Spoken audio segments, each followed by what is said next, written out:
All right. 95% of the serotonin circulating throughout your body was produced in the gut. It is an absolute travesty that this is not spoken more about. The amount of people who deal with mood disorders, depression, and other mental health issues that go 10, 20, 30 years, sometimes they never find out what the root cause of it is or how to manage it themselves without medication. Um, and it's tragic because we now know, evidently,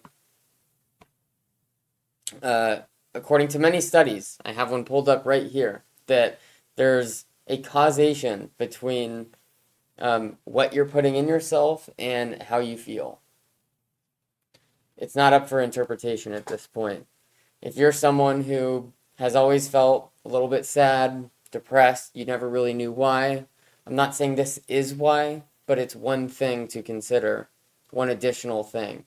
And it's independent of weight a lot of times. I mean, of course, if you're very underweight or very overweight, that also plays a role independent of the gut microbiome. But if you're a normal weight and you don't deal with issues about how you look, like that aspect is not affecting you mentally, you still might be affected by your diet, regardless of if you're at a good weight or not. And there is no right diet for everyone.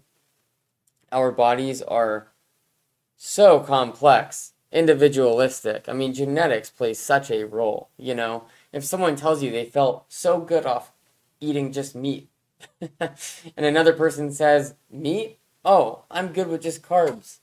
Okay, good for them. If they're truly in a better mood throughout the day because they eat a bagel in the morning versus 6 eggs, good for them. They should keep doing it. Obviously, it's good for them mentally, but I don't think a lot of people are very in tune with themselves in that sense.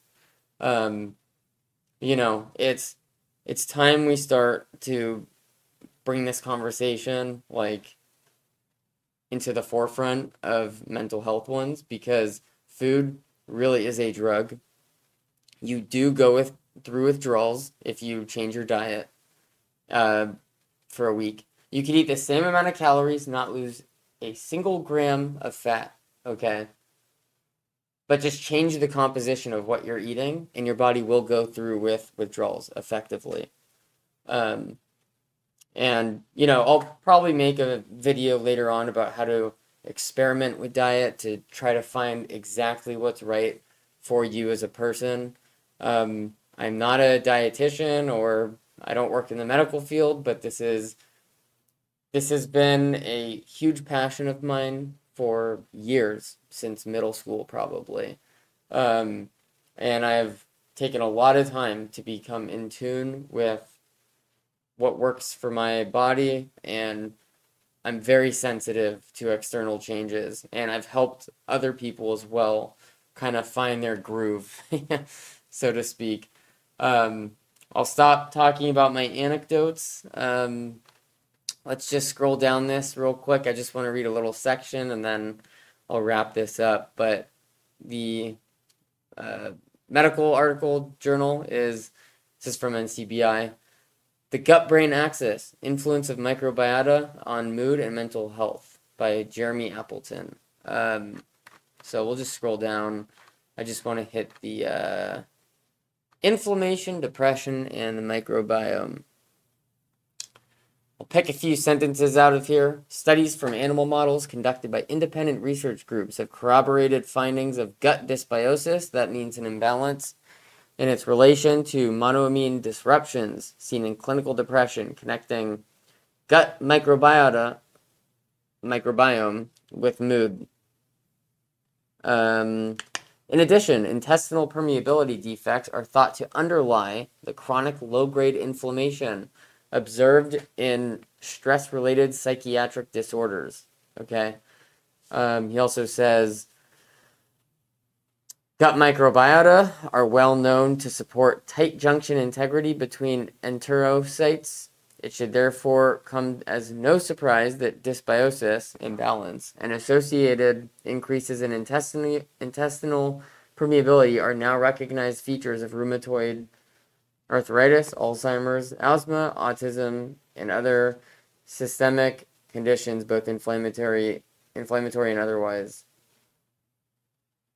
In recent years, there's been a tremendous amount of research validating the mechanisms and role of the microbiome and probiotics in managing inflammatory conditions, particularly irritable bowel disease. Depression is increasingly recognized as having an inflammatory component. Okay.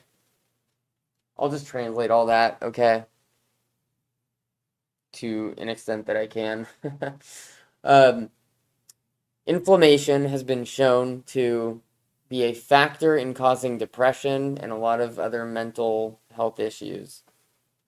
We know now that there's a direct causation of our gut microbiome and inflammatory responses in our body. Therefore, if you're ingesting things that are causing an inflammatory response or invoking your gut microbiome to cause inflammatory responses, that translates to depression or mood disorders or other mental health issues or other inflammatory issues. This video is about mental health, but the gut microbiome are affecting way more than just that, and it's important to acknowledge. So I'll wrap it up there. I don't know how many people are going to watch this video, but whatever. Maybe in the future I'll make a separate one on how I've experimented with my diet in the past. I also have psoriasis, so I have a lot of experience mitigating that through diet. All right. Hope everyone is having a good weekend or week, depending on when you're watching this. Stay curious. Keep researching things. I'm reading an article every day and sharing it here with you guys. So thanks for hanging out.